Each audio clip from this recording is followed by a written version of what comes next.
नमस्कार, आपण पाहत आहात डीसी न्यूज मराठी। मी आहे आपल्या संगती दिव्या। महाराष्ट्रातील सातारा जिल्ह्यात पुणे सातारा महामार्गावर भीषण अपघाताची घटना घडली। शिरवळ जवळ हॉटेल शिवालय समोर पहाटे सुमारे 1:15 हा अपघात झाला।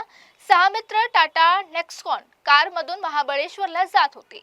साताराच्या दिशेने जात असताना चालकाच्या कारवरील नियंत्रण सुटलं। त्यानंतर कार डिवायडरला धडकून पलटी झाली। दुसऱ्या लेन मध्ये जाऊन समोरून येणाऱ्या ट्रकला धडकली। हा अपघात इतका भीषण होता की कारचा अक्षरशः चकनाचूर झाला।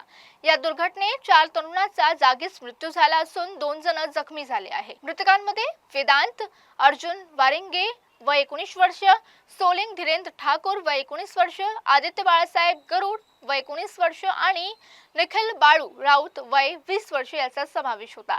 तर दक्षित दयानंद पुजारी वय 20 वर्ष, मयूर हनुमंत शिंदे वय 20 वर्ष हे दोघेही जखमी झाले असल्याची माहिती समोर आली।